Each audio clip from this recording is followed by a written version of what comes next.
शर्जील खिड़की से बाहर देख रहा था और शारदा अपनी जगह पर बैठी अपने दिमाग में एक मंसूबा पका रही थी। वो वापस आ रहा है। शर्जील ने खिड़की से हटते हुए कहा, मैंने तुमसे कहा था कि इसे जल्द अज जल्द टालो। वो मेरा बहुत पुराना दोस्त और अच्छा दोस्त है शर्जील, शारदा ने कहा। एकदम तो इससे नहीं कह सकती कि मियाँ चलते फिरते नजर आओ। बहरहाल कोशिश करो, मैं बेडरूम में जा रहा हूँ। इस तरह ठीक से नहाकर सूट पहन लूंगा। ट्रैवलिंग एजेंट को देर हो गई है लेकिन अब आता ही होगा। इतनी देर में तुम इसे टाल ही दो। बस काफ़ी पिलाकर किसी बहाने टाल दूंगी। जब मैं तैयार होकर आऊँ तो उसे ना देखो, शर्जील ने खुश्क लहजे में कहा। वो ड्राइंग रूम से जाते हुए बोला, अजनबियों के साथ बैठकर बातें करना मुझे पसंद नहीं है। शारदा कुछ नहीं बोली और शर्जील अंदर चला गया। 1 मिनट भी नहीं गुजरा था कि फैसल अंदर आ गया। शर्जील फिर कहीं चला गया। फैसल ने कहा, कह रहा था कि मुझे अजनबियों के साथ बैठना पसंद नहीं, इसका मतलब है कि गैर महज़ब भी है। अच्छा हुआ चला गया। शारदा ने कहा, मैंने एक मंसूबा बनाया है, इस पर बात करना है तुमसे। तुम इससे छुटकारा हासिल करना चाहती हो ना? हाँ, शारदा ने संजीदगी से कहा और बेतकल्लुफ़ी से फैसल के करीब आ गई। तुम मुझे कॉलेज के ज़माने से ही बहुत पसंद हो। तुमसे शादी मेरे लिए बहुत खुशी की बात होगी। इसके अलावा $2 करोड़ भी हमारे पास होंगे। वो तो शर्जील के कब्जे में है। वो $2 करोड़ हासिल करने के लिए हमें इसे कत्ल करना होगा। क्यों मेरे रोंगटे खड़ी कर रही हो? और ये काम तुम करोगे, शारदा ने जोर देकर कहा। इसका सर भी इसी क्रिकेट बैट से फाड़ा जा सकता है जिससे इसने वजाहत को खत्म किया था। लेकिन कुछ नहीं। शारदा इसके गिरबान में हाथ डालकर इसका सीना सहलाने लगी। फैसल के जिस्म में करंट सा दौड़ने लगा। ये उसकी ज़िंदगी का पहला मौका था कि एक खूबसूरत लड़की इसके जज्बात फाख्ता कर रही थी। वैसे वो खुद भी हमेशा से दौलतमंद बनने और किसी खूबसूरत लड़की से शादी करके एक पुरतईश ज़िंदगी गुजारना चाहता था, लेकिन क्या इसके लिए वो कत्ल जैसा भयानक कदम उठा सकेगा? वक्त कम है फैसल, तुम इसे सोचने में ज़ाया कर रहे हो। इतनी बहुत सी दौलत और मुझ जैसी खूबसूरत लड़की तुम्हारी ज़िंदगी में आने की ख्वाहिशमंद है और तुम सोच में पड़े हुए हो। कत्ल बहुत संगीन जुर्म है। फैसल की आवाज़ बर्राई हुई। जो कुछ हासिल हो सकता है इसके लिए कोई भी कदम उठाने से नहीं चूकना चाहिए। कत्ल करके हम कानून से कैसे बचेंगे? सिंगापुर जाने के लिए शर्जील ने 2 टिकट मंगवाए हैं। वो टिकट आने में देर होगी लेकिन वो आएंगे ज़रूर। वही टिकट हमारे काम आएंगे। तुम शर्जील के नाम से सफ़र करोगे।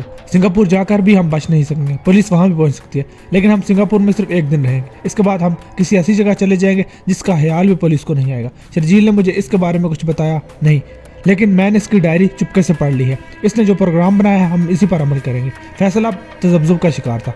बचाव की तदबीर भी शारदा ने बता दी थी जो इसे इत्मीनान बख्शी नजर आ रही थी, लेकिन कत्ल इसके ख्याल ही से इसके रोंगटे खड़े हो गए। शारदा झंझलाए हुए अंदाज में खड़ी हो गई। अगर तुम ये नहीं करना चाहते तो जहन्नुम में जाओ, मैं कुछ और सोचूंगी। $2 करोड़ तो मुझे हासिल करने ही है। तुम्हारी कार ठीक भी हो चुकी है, चले जाओ यहाँ से। नाराज ना हो डियर, फैसल ने मुस्कुराने की कोशिश की। मैं तुम्हारे कहने के मुताबिक अमल करने के लिए तैयार हूँ। बिगड़ी हुई शारदा यकलन खुश हो गई। इसने झुककर फैसल के होंठ अपने होंठों में दबा लिए, फिर बोली, बस तो अब और वक्त ज़ाया ना करो। शर्जील इस वक्त बात ले रहा होगा। जैसे ही वो बाहर आएगा मैं खुद इसे उलझा लूंगी। समझे, तुम्हें बैट से काम लेना होगा। मेरे पास रिवाल्वर भी है, शर्जील के पास भी है, लेकिन वजाहत को कत्ल करने के लिए इसने रिवाल्वर इस्तेमाल नहीं किया था। गोली चलने की आवाज़ यहाँ के सन्नाटे में दूर तक सुनी जा सकती है, इसलिए मैं भी शर्जील को ख़त्म करने के लिए रिवाल्वर का इस्तेमाल नहीं करूँगी। शर्जील ने किसी कदर परेशानी के बावजूद शारदा की बात मान ली। तुम ज़रा सा रुक कर ख्वाबगाह में आना, मैं दरवाज़ा अंदर से बंद नहीं करूँगी। वो अमूमन बंद नहीं किया जाता क्योंकि यहाँ मेरे और शर्जील के सिवा और कोई होता ही नहीं। दरवाज़ा बंद करने की ज़रूरत ही नहीं होती। तुम चलो, मैं आता हूँ। शारदा बहुत खुश थी कि इसने फैसल को शीशे में उतार लिया। शर्जील बाथरूम से निकला तो इसके जिस्म का सिर्फ ज़ेरी हिस्सा बड़े तौलिए में छुपा हुआ था। वो इस हालत में ड्रेसिंग टेबल के सामने जा खड़ा हुआ। इसी वक्त शारदा कमरे में दाखिल हुई। वो फौरन शर्जील के करीब जाकर इसके लिपट गई। कितना खूबसूरत जिस्म है तुम्हारा। शर्जील हंस दिया। हंस लो, शारदा ने दिल ही दिल में कहा। जिंदगी में आखिरी बार हंस लो। वो इसके सीने पर इस तरह हाथ फेरने लगी कि इसके जज्बात को भड़का सके। क्या कर रही हो? शर्जील बोला। फैसल को रुख्सत कर दिया है मैंने, यहाँ अब कोई नहीं है जो हमें इस हालत में देखे। अच्छा, मुझे कपड़े तो पहन लेने दो, वो बाद में पहन लेना। मुझे अच्छा नहीं लगता इस तरह बरहना रहना। शर्जील ने खुद को शारदा से छुड़ाया और सूट पहनने के बजाय मामूली कपड़े पहनने लगा। शर्जील जैसे ही कपड़े पहनकर खड़ा हुआ तो शारदा ने इसे धक्का देकर बिस्तर पर लटा दिया। इस वक्त तुम पर बहुत प्यार आ रहा है, शारदा ने कहते हुए इसके दोनों हाथ अपने सीने पर रख दिए। तुम्हें इस वक्त इतना पागल नहीं होना चाहिए। शर्जील ने कहा, टिकट अभी तक नहीं है, मैं ज़हनी दबाव का शिकार हूँ। अभी तुम्हारा सब दबाव खत्म हो जाएगा, शारदा ने कहा और इससे लिपट गई। फैसल ने बहुत एहतियात और आहिस्तगी से शर्जील की ख्वाबगाह का दरवाज़ा खोलकर जोरी से अंदर झांका। इसने देखा कि शारदा शर्जील के जज्बात को भड़काने की पूरी कोशिश कर रही थी। फैसल को फ़ौरन ख्याल आया कि आने वाले वक्त में शर्जील की जगह वो होगा और शारदा के खूबसूरत जिस्म को प्यार कर रहा होगा। फौरी तौर पर ऐसा मौका नहीं था कि फैसल अंदर होकर कुछ कर सकता। कभी इम्कान था कि शर्जील इसे देख लेता। ऐसी सूरत में इसका सर फाड़ना फैसल के लिए मुश्किल हो जाता। फिर 1 मिनट भी नहीं गुजरा था कि शारदा बिस्तर पर इस तरह पलटी कि शर्जील इसके ऊपर हो गया, लेकिन शारदा अभी तक इसके जज्बात को भड़काने में कामयाब न हो सकी, जिसका सबब यही हो सकता था कि वजाहत को कत्ल करने के बाद शर्जील का जहन उलझा हुआ था। लेकिन इस तरह फैसल को अंदर दाखिल होने का मौका मिल गया। अब शर्जील की पुश्त दरवाजे की तरफ थी। गालिबन शारदा ने दरवाजे की झुर्री से देखकर समझ लिया होगा कि वो वहां पहुंच चुका है। इससे अंदर आने का मौका देने के लिए इसने बिस्तर पर पोजीशन बदली। बैट फैसल को दरवाजे पर ही मिल गया। वो इसका हैंडल मजबूती से पकड़कर बहुत एहतियात से दरवाजा खोलने के बाद दबे पांव बिस्तर की तरफ बढ़ा। इसका ख्याल था कि शारदा ने इसे देख लिया था। सिचुएशन ऐसी हो गई थी कि फैसल का इसकी नजर में आ जाना ऐन मुमकिन था। तुम बिल्कुल ही पागल हुई जा रही हो इस वक्त, शर्जील कह रहा था। मास्टर मुझे 2 बार और फ़ोन कर चुका है, वजाहत के बारे में पूछ चुका है। टिकट अभी तक नहीं है कि हम फौरी तौर पर यहाँ से निकल सकें। अगर मास्टर को कुछ शुबा भी होगा तो वो किसी भी वक्त यहाँ पहुँच जाएगा। मैं इस वजह से बहुत परेशान हूँ। मास्टर यहाँ नहीं आ सकता, शारदा ने कहा। इसे और इसके दीगर साथियों को भी नहीं मालूम कि तुमने ये फार्म हाउस कहाँ बनवाया है, सिर्फ वजाहत को मालूम है, इसलिए इसने डॉलर्स लेकर वजाहत को ही भेजा था। अरे अब खत्म भी करो ये खेल, शारदा ने पल भर के लिए रुक कर कहा। मैं खेल तमाशे की बात नहीं कर रहा। शर्जील के अंदाज में झंझलाहट थी, लेकिन फैसल ने समझ लिया कि शारदा ने आखिरी जुमला दरअसल इससे कहा था, शर्जील से नहीं। फैसल ने बैट अपने सर से बुलंद किया। इसके दिमाग में शारदा की आवाज़ भी गूंजी, पूरी कुव्वत से वार करना। फैसल ने ऐसा ही किया, अपनी पूरी ताकत से बैट शर्जील के सर पर मारा। ये इसका अपना ख्याल था कि इसने पूरी कुव्वत इस्तेमाल की थी, लेकिन दरअसल ऐसा नहीं हुआ था। इसके दिमाग में ये ख्याल इस वक्त भी मौजूद था कि वो कत्ल जैसा संगीन जुर्म करने जा रहा है। तहम इस वार से भी शर्जील के मुंह से कर्राह निकली और वो एक तरफ ढलक गया। शारदा बिस्तर से उठकर जल्दी से फर्श पर खड़ी हुई, साथ ही अपने कपड़े भी दुरुस्त करने लगी। बोली, अभी और मारो फैसल को, ये अब बेहोश हुआ होगा, मरा नहीं होगा, मर गया होगा, फैसल ने कहा। शारदा झुककर अपना मुंह शर्जील के मुंह के करीब ले गई, फिर सीधी खड़ी होकर बोली, मैं कह चुकी हूँ कि ये अभी मरा नहीं, इसकी सांसें चल रही हैं। फैसल दम बहुत खड़ा हो गया, अब इसकी हिम्मत जवाब दे रही थी। तुम यूं ही खड़े रहोगे, शारदा दांत पीस कर बोली। लाओ बैट मुझे दो और देखो ताकत कैसे आजमाई जाती है। इसने बढ़कर खुद ही फैसल के हाथ से बैट ले लिया और बिस्तर के सराहने चली गई। इसने भी बैट अपने सर से ऊपर उठाया और जोर से शर्जील के सर पर मारा। नतीजा ये कि इसके हाथ झंझना गए। वो बारी बारी अपने हाथ झटकने लगी। फिर इसने दोबारा शर्जील के सर पर वार किया। इस बार भी इसके हाथ झंझना गए, लेकिन इसने एक बार फिर बैट उठाया। फैसल के ख्याल के मुताबिक शारदा पर जुनून तारी हो चुका था। तीसरा वार करने के बाद इसने बैट एक तरफ फेंक दिया। वो बुरी तरह हाँपने लगी। वो एक गोशे में खड़े हुए एक बड़े सोफे पर जा बैठी। जरा देर फैसल को घूरती रही, फिर एक मुस्कुराकर बोली, मेरे पास आओ। फैसल आहिस्ता आहिस्ता चलता हुआ इसके करीब पहुंचा। शारदा ने इसका हाथ पकड़कर झटके से अपने करीब बिठा लिया। वो शायद अब भी जिंदा है, फैसल बोला। इसके दाएं हाथ की उंगलियों में हफीफ सी हरकत देखी है मैंने। शारदा ने शर्जील की तरफ देखा। मैंने शायद कहा भी था कि ये बहुत ताकतवर है, देखती हूँ। वो खड़ी हो गई। फैसल सोफे पर ही बैठा रहा। शारदा शर्जील पर जा चुकी और बड़बड़ाई, हाँ इसकी सांसें उखड़ी उखड़ी सी चल रही हैं, लेकिन अब जरा देर भी जिंदा रहने का हक नहीं। वो पागलों की तरह हंसे, फिर शर्जील के चेहरे पर झुककर बड़बड़ाई, डियर शर्जील, तुमने मुझे थप्पड़ मारा था ना, जिंदगी में पहली बार जाना कि मुझे भी कोई मार सकता है, इसलिए तुम्हें चंद सांसें भी और लेने का हक नहीं। इसने तकिया उठाया और उसके मुंह पर रख दिया। खुद इस पर बैठ गई ताकि शर्जील की नाक पर ज्यादा से ज्यादा दबाव बढ़ा सके। अब वो पागलों की तरह हंस रही थी। थप्पड़ मारा था ना मुझे, वो बड़बड़ाई। अब मारते रहो हाथ पैर, जल्दी से साकित हो जाओगे। सांस बंद होने की वजह से शर्जील के हाथों में थोड़ी सी हरकत हुई और फिर ढीले पड़ गए। आखिर मर ही गया ना कम्बख्त। इसने शर्जील के चेहरे से तकिया हटाया। शर्जील की आंखें फैली हुई जरूर थी, लेकिन पथरा सी गई थी। इस मर्तबा शारदा ने अच्छी तरह इसका जायजा लिया, नब्ज देखी, दिल की धड़कन भी देखी, नाक पर भी 15-20 सेकंड तक हाथ रखे, फिर उठी और हंसती हुई फैसल के करीब आ बैठी। मास्टर हमदानी के चेहरे से किसी कदर फिक्रमंदी जाहिर हो रही थी। इस वक्त इसके साथ इसके सिर्फ 2 आदमी थे। अब शर्जील का खून बंद मिल रहा है। वो अपने आदमियों के चेहरे पर दिखाई देने वाले सवालिया निशानात को समझकर बोला, मुझे $2 करोड़ की कुछ ऐसी ज्यादा परवाह नहीं। मुझे इस पार्टी से शर्मिंदा होना पड़ता जिसको मैंने $2 करोड़ शर्जील के जरिए भिजवाना चाहता था।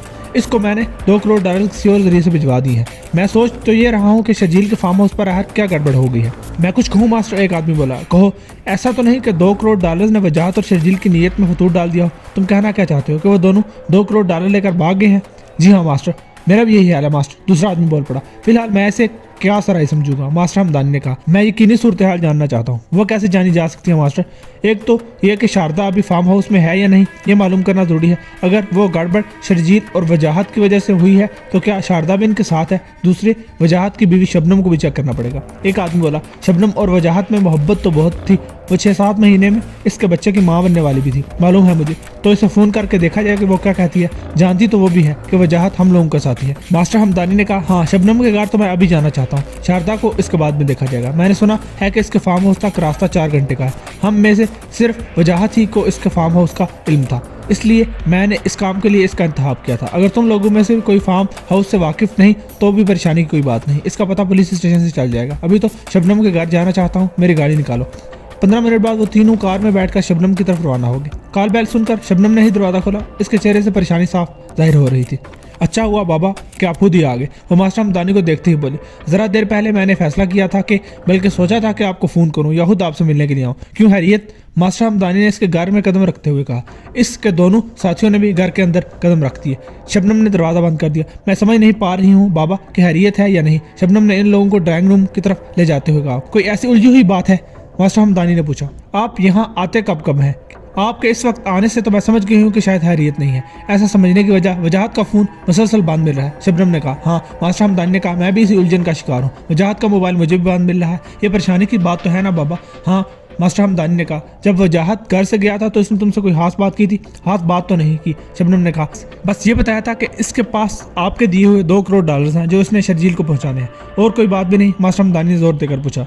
मुझे तो कोई खास बात याद नहीं। वो बिल्कुल नॉर्मल था। कुछ फिक्रमंद ज़रूर था। इसके कहने के मुताबिक इसके लिए फिक्रमंदी की बात थी कि आपने इतनी बड़ी रकम और इतनी अहम जिम्मेदारी से सौंपी है। वो $2 करोड़ शर्जील को पहचाना थे, जिसका फार्म हाउस बड़ी हद तक वीरान इलाके में है। मुझे एक और परेशानी भी है, मास्टर हमदानी ने कहा। काफ़ी देर से शर्जील का मोबाइल फ़ोन भी बंद मिल रहा है। इसी बारे में छानबीन करना है मुझे, मास्टर हमदानी ने कहा और सोफे से खड़ा हो गया। मुझे बहुत घबराहट हो रही है बाबा। शबनम ने कहा। मैं क्या करूं? हिम्मत से काम लो। मैं थोड़ी देर बाद फार्म हाउस जाकर समझूंगा कि वहाँ क्या गड़बड़ हुई है। मुझे भी साथ ले चलिए। शबनम ने इल्तिजा की। आपके साथ रहूंगी तो मेरी कुछ डारसबंदी रहेगी। मास्टर हमदानी ने कुछ सोचकर जवाब दिया। अच्छा, तुम भी चलना। अभी मुझे कुछ तैयारी करनी है। मेरे फ़ोन का इंतजार करना और फिर चलने के लिए तैयार हो जाना। आपके साथ जाना मेरे लिए बहुत अच्छा होगा बाबा। मास्टर हमदानी ने सिर्फ सर हिला दिया। वो अपने दोनों आदमियों के साथ घर से निकल गया। वापसी के सफर में एक आदमी बोला, शबनम तो बिल्कुल मासूम नजर आ रही है। हाँ, मास्टर हमदानी ने कहा। गालिबन अपने घर से रवानगी तक वजाहत के दिमाग में कोई गलत सलत बात नहीं थी। शबनम वैसे भी एक अच्छी लड़की बन गई है। जवाब में दोनों आदमियों में से किसी ने कुछ नहीं कहा। वजाहत के बाद सिर्फ इन्हीं दोनों को मास्टर हमदानी का एतमाद हासिल था। कैफो सुरूर में कुछ वक्त गुजारने के बाद शारदा और फैसल चाय पीते हुए इस मसले पर बात कर रहे थे कि शर्जील की लाश का क्या किया जाए। कॉल बेल की आवाज़ सुनकर शारदा एकदम से उठी। अब तो मेरा ख्याल है ट्रैवलिंग एजेंट को ही होना चाहिए। फैसल कुछ नहीं बोला और शारदा दरवाज़ा खुलते ही इसने बैग शाने से लटकाए। जिस आदमी को देखा वो छूटते ही बोला, मैडम शर्जील साहब को भेजे, उन्होंने 2 टिकट मंगवाए थे, वो लेकर आया हूँ। अब आए हैं आप? शारदा ने मुंह बनाया। मैडम ये फासला ही इतना है, पहुँचने में वक्त तो लगेगा। शर्जील साहब ने आर्डर भी देर से दिया था। टिकट कहाँ है? आप शायद उनकी। हाँ, शारदा ने इसकी बात काटी। मैं उनकी बीवी हूँ, लेकिन टिकट उन्हीं को दिए जा सकते हैं। वो इस वक्त अच्छा है, मैं जाकर इन्हें बताती हूँ। मैं खड़ा हूँ। शारदा ने दरवाज़ा बंद किया और तेज़ी से फैसल के करीब आ गई। वो मुतफक्कर हो गई। इसने फैसल से कहा, वो ट्रैवलिंग एजेंट ही है लेकिन टिकट शर्जील को देना चाहता है। ओह, फैसल के मुंह से निकला। देखो, मैं दोबारा जाती हूँ, इससे रिक्वेस्ट करती हूँ कि टिकट मुझे ही दे दे। वो उठी और दरवाजे पर आ गई। सॉरी मिस्टर एजेंट, इस वक्त बाहर नहीं आ सकते, बहुत ज़्यादा पी गए हैं, नशे में धुत है, तो मुझे अंदर आने की इजाज़त दीजिए। मैं उनसे मिल लूँगा, लेकिन अच्छा ठहरिए, मैं फिर कोशिश करती हूँ। शारदा दरवाज़ा बंद करके फिर फैसल के पास लौटी। वो टिकट मुझे नहीं दे रहा। मैंने इससे भी कहा है कि मैं इसकी बीवी हूँ, लेकिन वो मान नहीं रहा। अंदर आने की इजाज़त मांग रहा है। बहुत शर्जील से मिलना चाह रहा है। दोनों ने मिलकर शर्जील को बिस्तर पर लटा दिया और इसका सर अच्छी तरह एक कपड़े से कवर कर दिया ताकि इसका सर का जख्म दिखाई ना दे। शारदा फिर घर से बाहर निकली और ट्रैवलिंग एजेंट से बोली, आइए देख लें आप इन्हें, वो बात करने के काबिल तो नहीं है। फैसल ने देखा कि शारदा एजेंट को अंदर लेकर आई थी। देख लीजिए, शारदा ने एक तरफ इशारा किया। वो एजेंट को लेकर कमरे में आई। वो बिस्तर के करीब आ गया और शर्जील को गौर से देखने लगा। चलें, अब तो मजबूरी है, एजेंट ने कहा और शारदा को टिकट दिए और एक कागज पर दस्तखत ले लिए। एजेंट को रुखसत करके इसने दरवाजा बोल्ट कर दिया और फैसल की तरफ पलटी, जिसके चेहरे पर अब भी गुस्सा था। शुक्र है कि भला टल गई, शारदा ने कहा। फैसल ने इसके मुंह पर थप्पड़ रसीद कर दिया। बेवकूफ औरत, वो शर्जील को दूर ही से देखकर वापस चला जाता, लेकिन तुमने इस सोफे के करीब जाने दिया। अगर वो कुछ भांप जाता तो। शारदा अपना गाल से हिलाने लगी जिस पर थप्पड़ पड़ा था। वो फैसल को घूर रही थी। अब यूं क्या देख रही हो? फैसल बोला। तुमने भी मुझे थप्पड़ मारा, गुस्से में मार बैठा तुम्हारी हमाकत पर। तुमने, शारदा ने दाएं हाथ की उंगली फैसल के सीने पर रखकर कहा, तुमने भी शर्जील की तरह मुझे थप्पड़ मारा। गुस्से में उठ गया हाथ। मैंने आज तक जिंदगी में दूसरी बार थप्पड़ खाया, भूल जाओ अभी से। फैसल ने कहा, यह मनहूस लाश हमारी नजरों के सामने से हटना चाहिए, इसे वापस बेडरूम में पहुंचा दिया जाए। शारदा ने खामोशी से फैसल की बात मान ली। दोनों फिर ड्राइंग रूम में आ बैठे। अब तो बताओ इस लाश का क्या करें? फैसल बोला, मुझ में हिम्मत नहीं है कि लाश दफन करने के लिए गड्ढा खोदूं, कोई और तरकीब सोचना पड़ेगी। शारदा कुछ ना बोली। इसका मुंह अब भी फूला हुआ था। तुम्हारी नाराजगी आखिर कैसे खत्म होगी? फैसल ने कहा। शारदा से घूरने लगी। फैसल फिर बोला, शादी करके जिंदगी इस तरह कैसे गुजरेगी मेरी जान, बस अब मुस्कुरा दो। फैसल ने इसकी गुदगुदी की तो वो हंस पड़ी। ये हुई ना बात? फैसल ने होश होते हुए कहा, कितनी अच्छी लगी तुम हंसते हुए। मैं तुम्हारा थप्पड़ कभी नहीं भूल सकती। वक्त गुजरने के साथ साथ इंसान सब कुछ भूल जाता है। मैं नहीं भूलूंगी। शारदा मुस्कुराई। चलो, मैं तुम्हारी बात मान लेता हूँ, तुम कुछ भी कहो, बस मुस्कुराकर बात करते रहो। इस वक्त के कशीदा हालात में मुस्कुराते रहना मुमकिन ही नहीं, इसलिए तो बात हो रही है कि शर्जील की लाश से किस तरह छुटकारा हासिल किया जाए। इसके बाद ही कशीदगी खत्म हो गई। कॉल बेल की आवाज़ ने फैसल को चौंका दिया। वो बोला, अब कौन हो सकता है, कहीं मास्टर हमदानी तो नहीं आ गया? शारदा बोली, माय गॉड। फैसल परेशान हो गया, तुमने तो कहा था कि वो यहाँ नहीं आ सकता। डर गए? शारदा हंस पड़ी। घबराओ नहीं, देखो जाकर, मास्टर भी हुआ तो भी सूरत हाल संभाल लूंगी, तुम जाकर देखो। डरे जा रहे हो? शारदा खड़ी होगी। ऐसी कोई बात नहीं। फैसल खड़ा हो गया। मैं ही देखता हूँ। वो दरवाजे की तरफ बढ़ा। दरवाजा खोलने पर वही इंस्पेक्टर अपने तीनों साथियों के हमरा बेझड़क अंदर आ गया। आपने सारी रात तो यहीं गुजार दी? वो बोला, ऐसा तो होता है ऑफिसर। फैसल मुस्कुराते हुए कहा, बरसों के बाद दो दोस्तों की मुलाकात हो तो बातों में वक्त का पता ही नहीं चलता। मिस्टर शर्जील नजर नहीं आ रहे। इंस्पेक्टर ने कहा, सो गया होगा। फैसल का जवाब था, बीवी अपने दोस्त से गपशप लगा रही है और वो सो गया। अपनी बीवी पर एतमाद है उसे। मुझे तो लग रहा है कि इस घर में कुछ गड़बड़ चल रही है। इस बात पर फैसल परेशान तो हुआ, लेकिन संभल कर बोला, यहाँ क्या गड़बड़ हो सकती है ऑफिसर, यही तो मैं अब देखना चाहता हूँ। अयूब ने कहा, मैं सारे घर की तलाशी लूंगा। इसने शारदा की तरफ देखा जो बिल्कुल चुप और संजीदा बैठी थी। तलाशी कैसे ले सकते हैं आप? फैसल बोला, सच वारंट है आपके पास, कानून के देवता ना बनो। अयूब ने बिगड़ कर कहा। फिर अपने आदमियों से बोला, तलाशी लो यहाँ की, शर्जील साहब को भी जगा लाओ। आप ऐसा हरगिज नहीं कर सकते। फैसल अकड़ गया। चुपचाप रहना ही बेहतर है। अयूब ने कहा, कानून के रास्ते में रुकावट बनना एक जुर्म है। फिर वो अपने तीनों आदमियों से बोला, खड़े मुंह क्या तक रहे हो, जाओ तलाशी लो, तुम उधर जाओ, तुम उधर जाओ। इसने तीनों को हिदायत दी। तुमको इस जाति का जवाब देना पड़ेगा। फैसल ने तेज लहजे में कहा, मैं वो दे दूंगा। अयूब ने सुकून से कहा। इसके तीनों आदमी घर में फैल गए। फैसल की समझ में नहीं आ रहा था कि इसे अब क्या करना चाहिए। इसने शारदा की तरफ देखा, वो दम बहुत सी बैठी थी। फैसल के ख्याल में वो बहुत ज्यादा हाइफ हो गई थी। किसी जानिब से अयूब के आदमी की आवाज़ सुनाई दी, सर यहाँ एक बैग रखा है, मैंने अभी खोला है, इसमें डॉलर्स भरे हुए हैं। फौरन ही दूसरे आदमी की आवाज़ है, सर मैं ख्वाबगाह में हूँ कि यहाँ मिस्टर शर्जील होंगे, लेकिन यहाँ एक लाश पड़ी है। अयूब ने चौंकते हुए अंदाज में अपना रिवॉल्वर निकाल लिया। तुम दोनों अपने हाथ ऊपर उठा दो, उसने कहा, और शर्जील के कमरे की तरफ चलो। अयूब के रिवॉल्वर के जोर पर वो दोनों शर्जील के बेडरूम के अंदर दाखिल होते चले गए। इस वक्त इसका एक आदमी बैग उठाए वहां आया और बोला, सर इसमें तो बहुत ज्यादा डॉलर्स भरे हुए हैं, शायद लाखों होंगे। क्यों? अयूब ने शारदा और फैसल से कहा, ये डॉलर्स जरूर शर्जील के होंगे। तुम दोनों इसे कत्ल करने के बाद ये डॉलर्स लेकर यहाँ से फरार होने की मनसूबाबंदी कर रहे होगे। इतना वक्त गुजार कर भी तुम दोनों ने कोई मनसूबा ना बनाया। अब मैं तुम दोनों को हथकड़ियाँ लगाने पर मजबूर हूँ। मैंने कुछ नहीं किया। यह कहा शारदा चीख पड़ी, मेरे शोहर को इसी ने कत्ल किया है। इसका इशारा फैसल की तरफ था। क्या बक रही हो? फैसल इस पर झपटा। बस रुक जाओ अयूब, घर जाओ वरना गोली मार दूंगा। फैसल को ठटका रुकना पड़ा। शारदा की आंखों में अब आंसू थे। वो सिसकते हुए बोली, इसका इरादा था कि दिन अच्छी तरह निकल आए तो ये यहाँ से रवाना हो। ये मुझे अपने साथ लेकर जाना चाहता था ताकि मैं पुलिस को फोन ना कर सकूं। कहीं ले जाकर ये मुझे भी मार डालता। यहाँ तक कि एक मरतबा इसने मेरा गला घोटने की भी कोशिश की। शारदा की इस कलाबाजी पर फैसल शिश्ते रह गया। फिर वो भी चीहा, ये झूठ बोल रही है। दरअसल ये इसी का मनसूबा था कि मुझे अपना साथी बना ले और हम डॉलर्स लेकर यहाँ से फरार हो जाए। इसी ने मारा है अपने शोर को। मैं इसे कैसे मार देती? शारदा चीखी। वो और मैं एक दूसरे से बहुत मोहब्बत करते थे। ये चुड़ैल सरासर झूठ बोल रही है। फैसल ने हाँफते हुए कहा, मैं अभी इससे सब कुछ तफसील मालूम कर लूंगा, लेकिन तुम दखल अंदाजी कर रहे हो। फिर इसने अपने तीनों आदमियों से कहा, इसे तो ले जाकर गाड़ी में डालो। इन तीनों ने झपट कर फैसल को जकड़ लिया और घसीटते हुए दरवाजे की तरफ लेकर जाने लगे। बताओ? अयूब ने शारदा के मुंह पर चांटा दे मारा। सब कुछ तफसील से बताओ। शारदा ने गुस्से से अयूब की तरफ देखा। तीनों आदमी अब फैसल को घसीट कर बाहर ले जा चुके थे।